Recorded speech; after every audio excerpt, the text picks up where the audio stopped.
Today we have assembled here to worship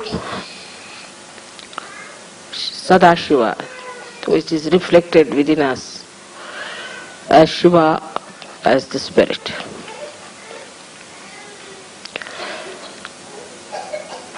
He is reflected in our heart. And as you have seen that the goal of our life was to achieve the state of spirit.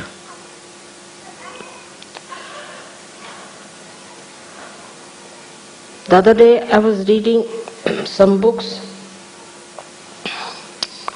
how it was done.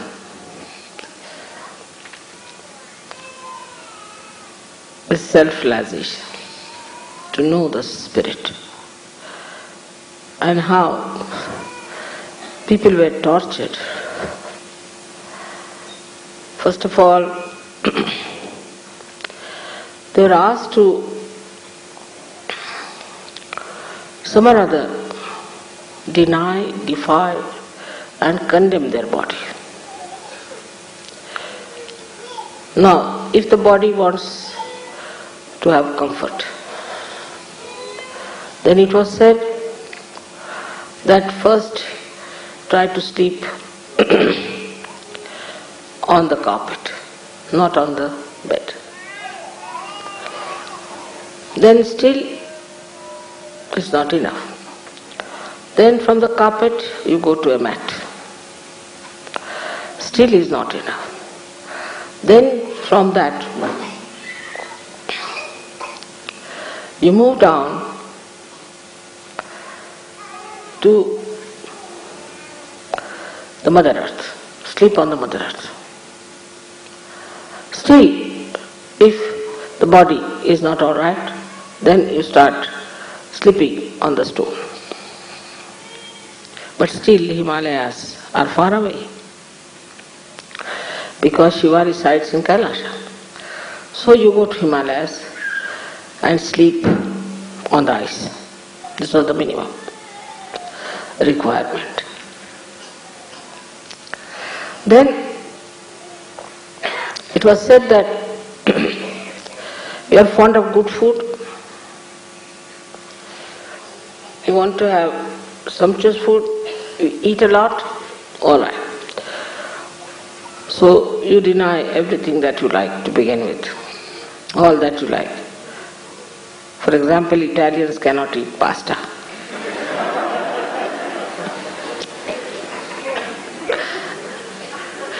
Then deny that. But that's not sufficient. After that, you start eating things which are very bitter.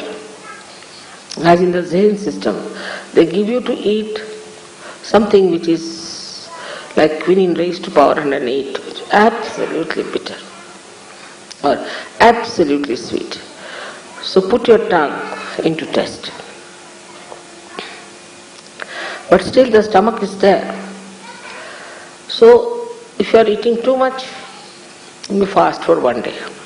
That's not sufficient. Then fast for 7 days.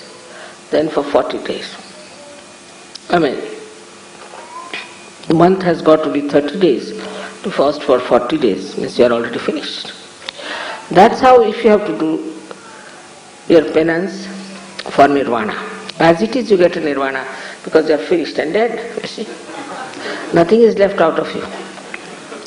Nothing but bones, and these bones then become nirvana. Ultimately the death follows, so you are finished and there is nirvana, no doubt about it.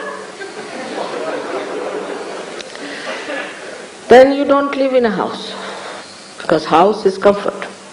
Give up your wife, give up your children, give up everyone. Now wear only one something like a cloth tied round. And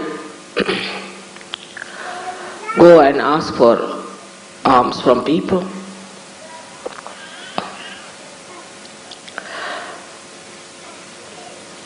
With these clothes also, there is still problem, because you are attached to your cloth. So you go to Himalayas, where there is nobody to see you. Take out your clothes, and in that cold, you stay there completely shaking. Then you will get your nirvana. As it is, you get nirvana.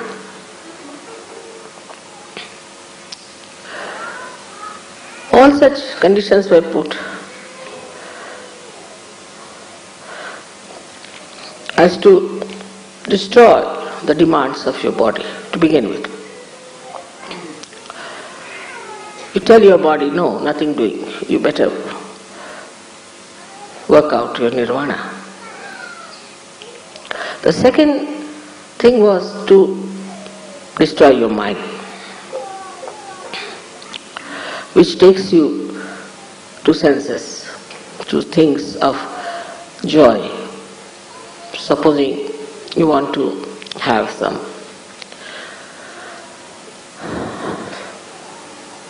something very much. So, deny that. Anything that your mind tells you, just say no to. In Sanskrit, the shloka is like this: yan neti vachaner nigamo vachis. Which you want to say, no, not this. And then you can discuss only nirvana. Before that, you are not even worthy of discussion of nirvana. When I read this book, I said, Baba, I give up. It's too much.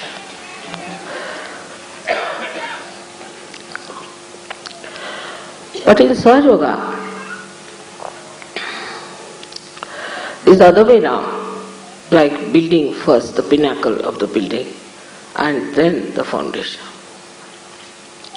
Opening your Sahasrara was the first thing was achieved. And then in the light of the Sahasrara, you have to watch yourself and see for yourself. Gradually the introspection was a better thing. Through vibrations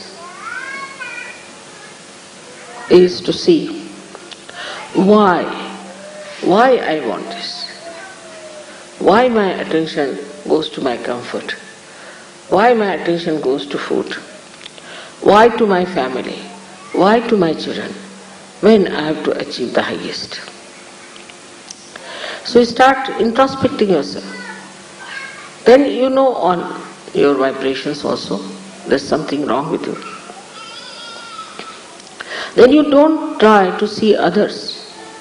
What's wrong with others? You start seeing yourself. Because it's your own ascent you have to achieve. But in the olden times, all these things were done individually. Like one person who starts the path of nirvana, he used to go into ekant, means into lonely places. Stay away from people, avoid them, have nothing to do, and achieve this ascent, self-realization only for himself. It was not for others. Then this gentleman became absolutely exclusive. He wouldn't talk to anyone, he wouldn't meet anybody, and he would sit somewhere on top of a remote mountain. Anybody who tried to meet him, he would throw stones or say all kinds of horrible things and never meet that person.